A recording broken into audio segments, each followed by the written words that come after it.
Frank, good morning. Guten Morgen, Brad. How are you? I am very well today. How are you? Oh, wonderful. I can't wait for us to get started today on our second season, second episode on leadership aspects. Today we got an exciting one too. Maybe a little bit unusual.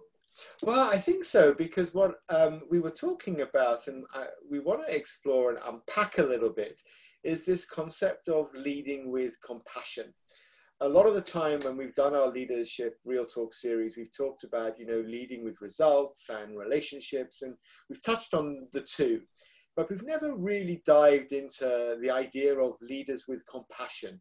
And I thought it would be worth trying to unpick a little bit from our experiences what really strong leaders do, which is they get that balance right. They're able to truly lead with compassion. And when you lead with compassion, you're able to create in your team both a loyalty, a sense of belonging, and also a greater commitment to the team. And I thought maybe we could find a way of seeing from our own experiences where we'd seen leaders lead with compassion. And I'll throw a question out straight away to you before I kind of take it a little bit further. How do you feel when you've needed a leader to show you compassion and they don't? And they're not giving it? Yeah. You feel a little bit lost, right? Because in the moment you need compassion, that's a very deep need. It's not something you go like, can you give it to me? No, okay, I'm going to move on. It's not like that. It's usually something when you need compassion, you're in a moment where you're either hurt or very stressed or something like that. It's a very emotional state. And having that denied, would leave me at a loss about how do I deal with the situation now? I need something to give at this point. And ideally through compassion.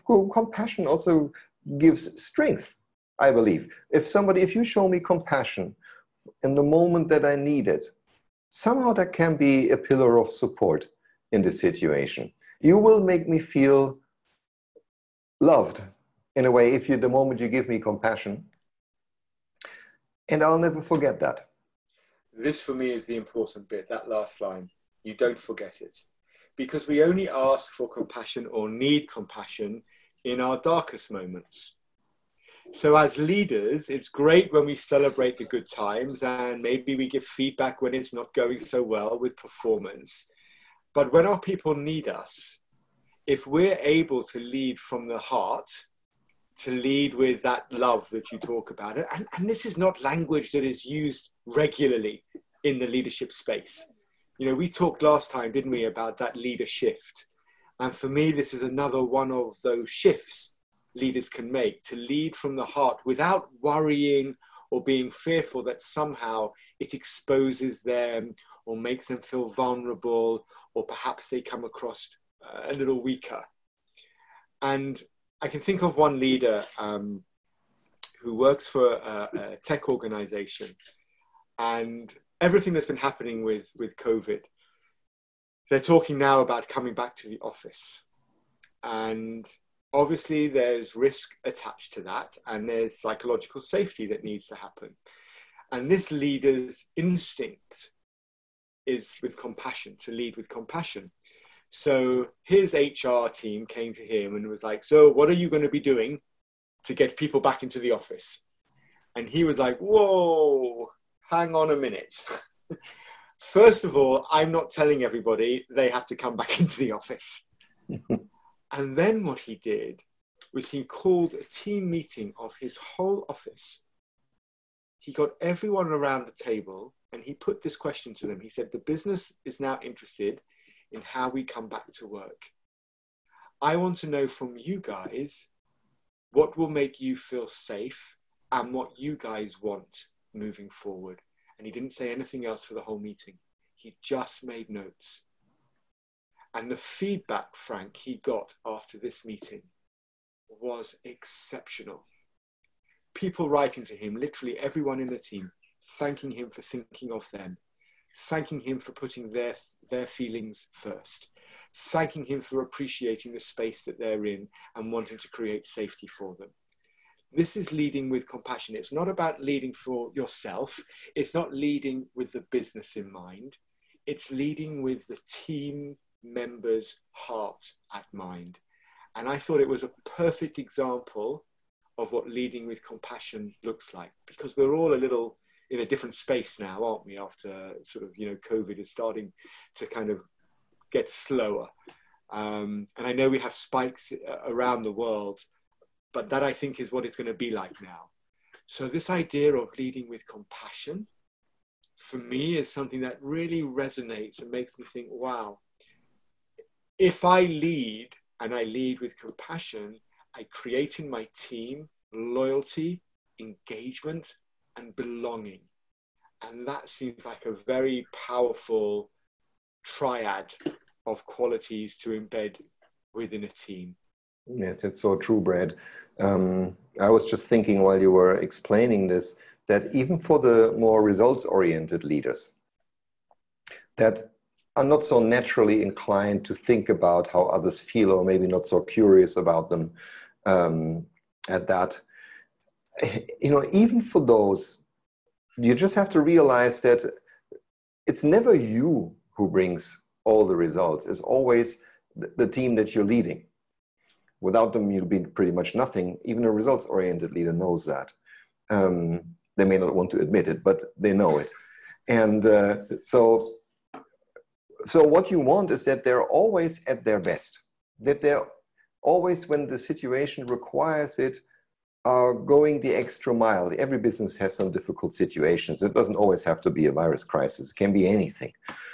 And people are willing to give that in a reciprocal way. So it's a bit, even on the simplest terms, it's a give to get dynamic. You give compassion, you give kindness, you give guidance and all these other things as well. But that makes people feel good, it makes them feel safe, it makes them feel understood.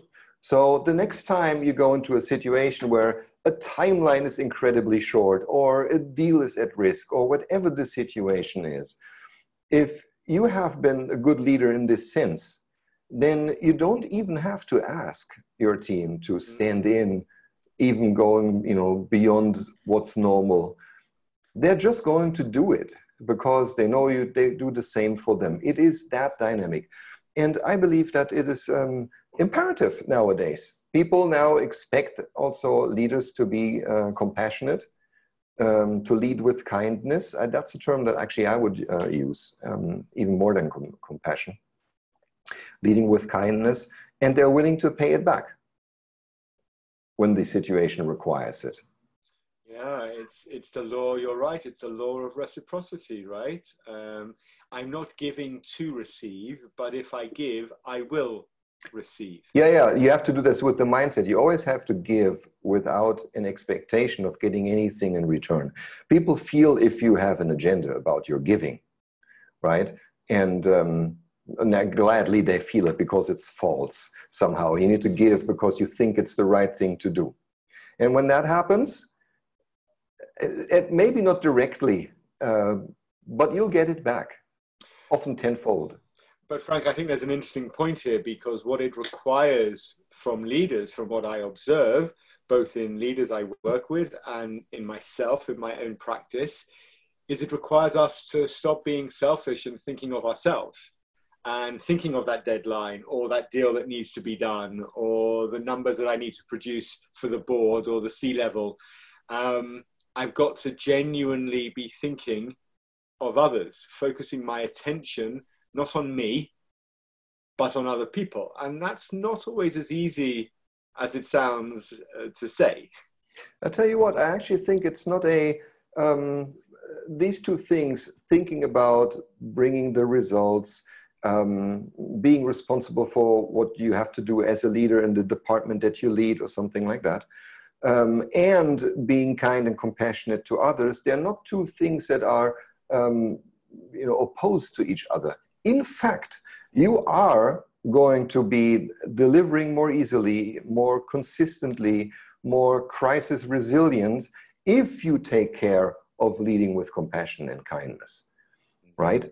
I think it's a prerequisite. The only other alternative would be in case you really need to, because it never stops that you're responsible for driving whatever results you're responsible for. That doesn't stop.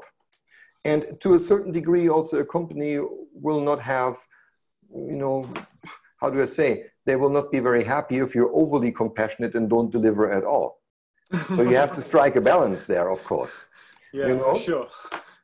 But the thing is, the only alternative, if you never took care about how you make other people feel, the moment you need it, the only alternative will be to lead with positional authority, with pressure, with fear, and these kind of things. And that's going to pay back also, but in a very dark way for you. Right. And, I think it was Maya Angelou who said, people don't remember what you said to them. They remember how you treated them. Precisely. And, right, compassionate leaders are really those that lead, if I'm hearing you correct, they lead from within. They have that ability, don't they, to inspire others through encouragement, empowerment, enablement. And when you treat people with compassion, kindness, they never forget. You cultivate a team who want to work for you, not because of what you do, but because of who you are. And that's so powerful. That's right. I mean, look, some of us have a calling for what they do. They really love their job. They give everything. Now, they may lead a team of 20, 30 people, and not everybody will share that same sentiment about work. Most of the time, or a lot of them just have a job. They are willing to work their 8 hours, but that's it. And that's fair enough. But in order to drive people to want to do more, you need to somehow make sure that they feel appreciated and as a human being. And as part of that, leading with kindness is so important, because if you do not do that, people will just continue to feel they are just in a job. They're doing things for money. They never do anything for you. But sometimes you need them to do something for you. I think this is really important. I'm even making a note to reference a little bit later, because I think this kindness piece links to me for how we can build a really collaborative culture through compassion. Because if you have concern for everyone, then you invite the whole team to kind of share in the goals. You get the whole team to help create actions that are needed to achieve goals. You create an environment where everyone collaborates by sharing ideas, offering like creative solutions to things. And this is how organizations thrive, right?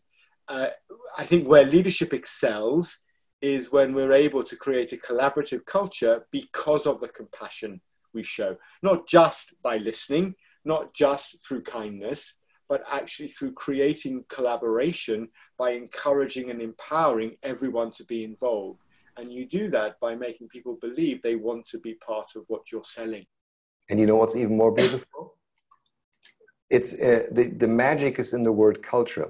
If you as a leader display kindness as your default approach to people, at one point, even inside the team, people among each other in your team are going to treat each other with kindness, because that's the role model that you've been showing, and that everybody knows it made me feel good. I can also be kind to someone else. That's the kind of culture that we have. And out of a sudden, it's not even just you who needs to be helping your team. Also, the team will help each other. I've seen that happening often enough to know it's true. And do you think then that if leadership is about compassion and it's about having that ability to kind of relate and connect with people for the purpose of inspiring and empowering them, what can leaders do if they are driven by results?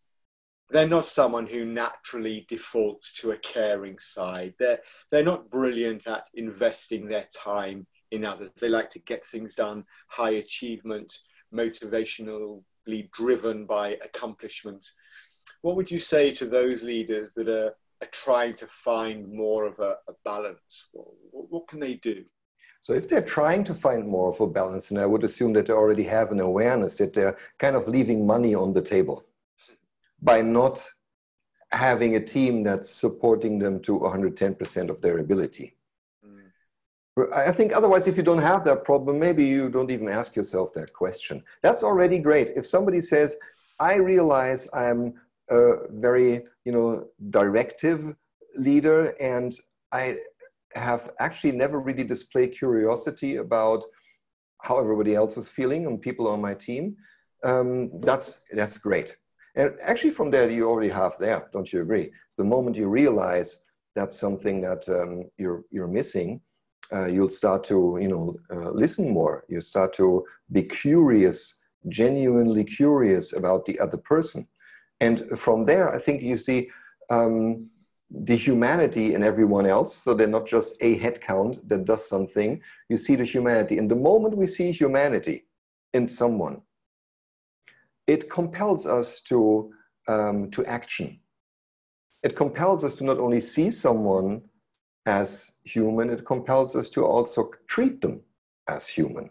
I don't think we can do it anywhere else. So I think these people will already be on the journey. Much harder is for people who just don't understand this yet, that they'll be more effective if the default approach to people would be treating them with kindness. And I think the easiest way to explain it would be really from a logical perspective, and saying, actually, I don't really like that term in this context, but you're leaving money on the table because you will have to bring so much energy into making everything work. And what if you could find a way that everything works on its own, more or less? And I think maybe this opens up the curiosity to exploring this subject a little bit more. But then, Brad, don't you think that leading with compassion and kindness can also go too far? When is this? Everything that's great, also you can overdo it or underdo it. So what do you think? Well, we've talked before, haven't we, about tilting out of balance. And Aristotle's golden mean will always say, if you overuse something, you're underusing in another area. And I know of leaders, I've experienced it myself, where they are overtly compassionate and kind. They give their people lots of engagement, lots of care, lots of encouragement. And actually, some people will take advantage of that. And then this puts the leader on the back foot because it undermines compassion, and it makes it something that the team are leveraging against you rather than working for you. So it's actually then seen maybe a little bit as a weakness. And I feel that this goes to the point of why a lot of leaders don't feel comfortable leading with compassion and kindness, because they sense it will be abused. That's a very good point. I never thought about it this way, but yes, you might actually be right that for some people it is a scary thing to go into this dimension because maybe they're afraid it's going to be abused. Yes. And it is going to be abused. You'll always find one or the other person who is just going to, ask too much of you. And that's of course, for some leaders a hard moment to manage. But on the other hand side, the assertiveness is important, because you still don't forget, the leader still is responsible for the results of the department or the team. So you have to show the results, not just even for your own sake, also your team suffers if the results are not coming. It's always like that, even if, at least indirectly. Let me say one last thing. I have an uncle who is a lawyer, and he once said to me, in his trade, he has this mantra of always speak with kindness, but always be assertive at the same time.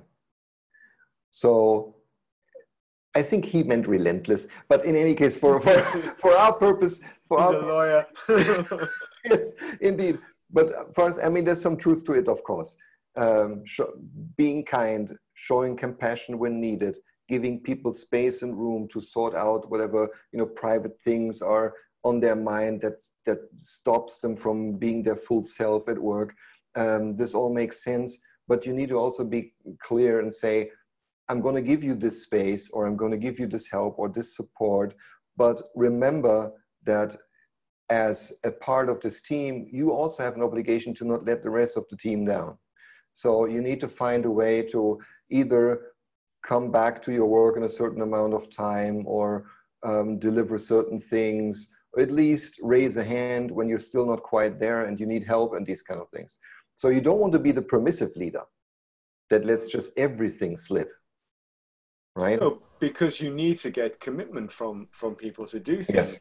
I think there's a secondary challenge that sits behind this as well for maybe executives in business, for the C-suite of leaders.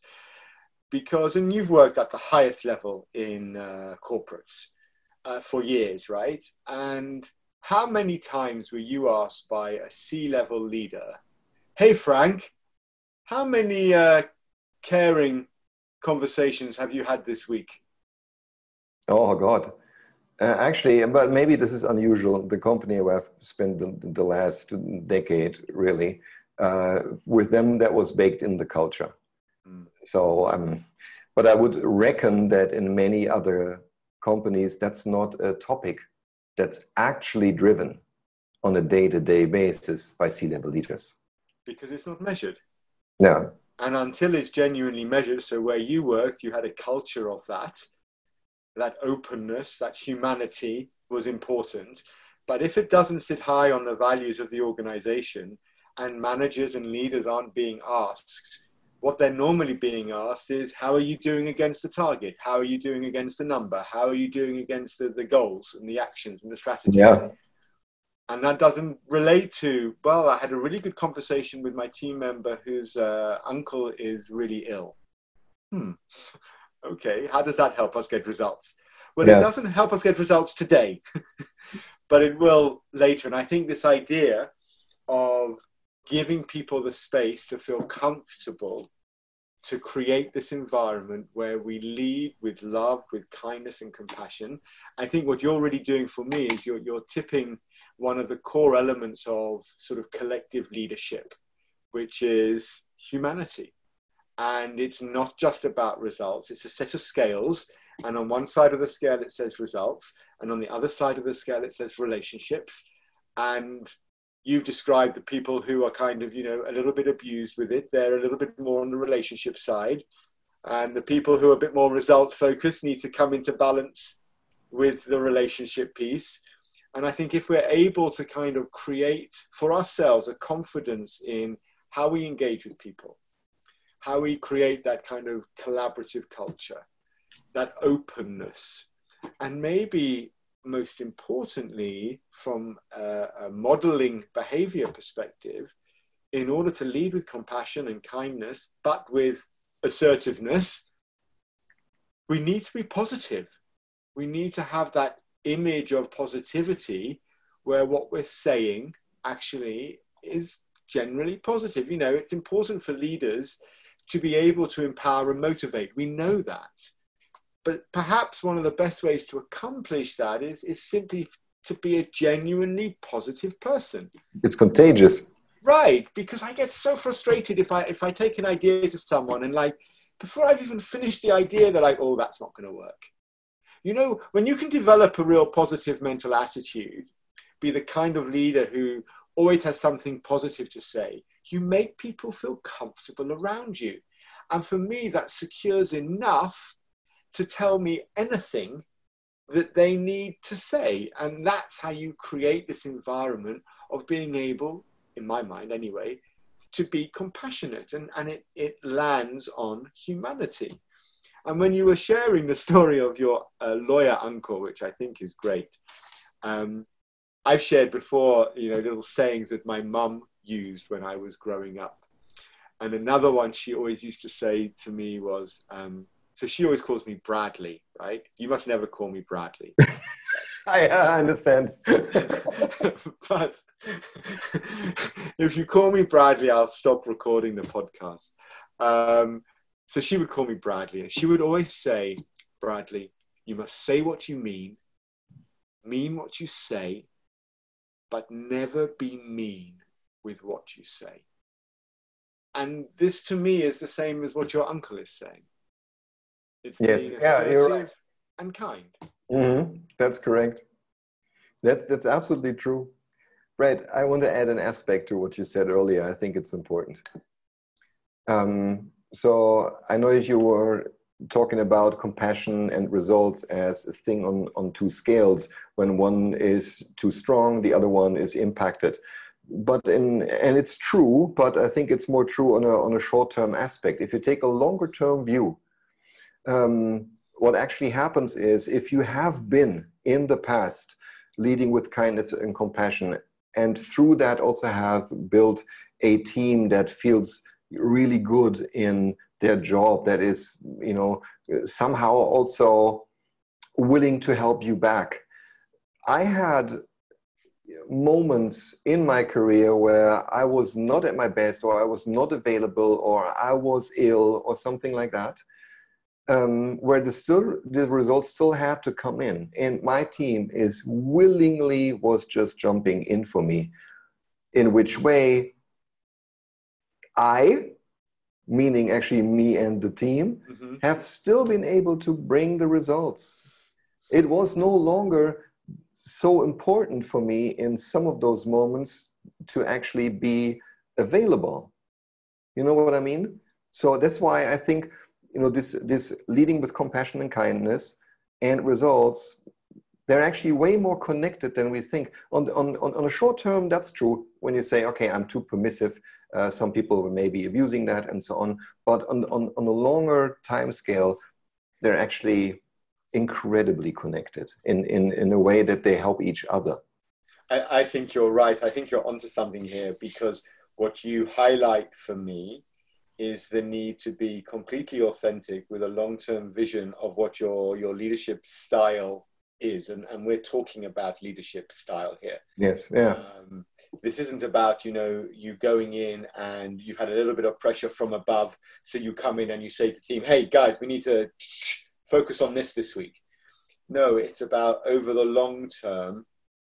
When people describe my leadership, what do they say? And I think this is a really good question for any leaders listening to this, to go out to their team and ask them, for like adjectives that describe their leadership style. Would compassion, would kindness, would humanity come up?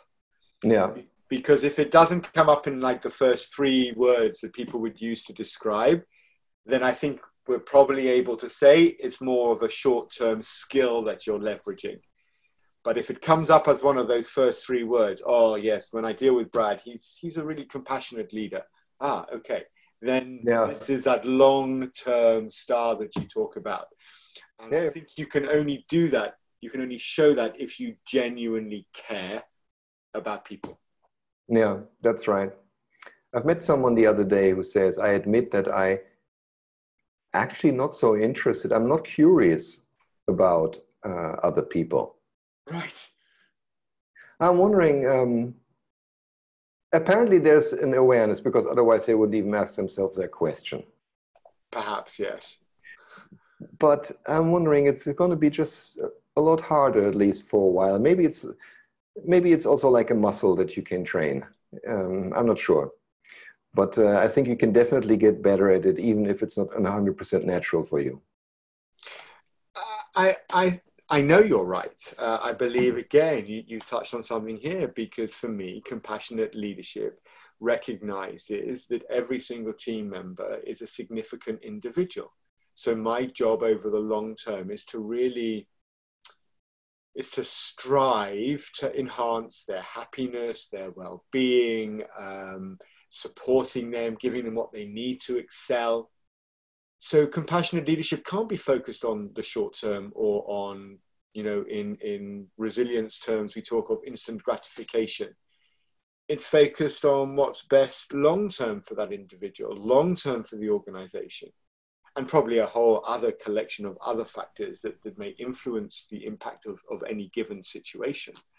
But my sense is that it's becoming more and more essential for leaders to operate from a point of compassion, kindness, and humanity, because that's what's going to make them and their teams strong. I don't know if that resonates when I say that.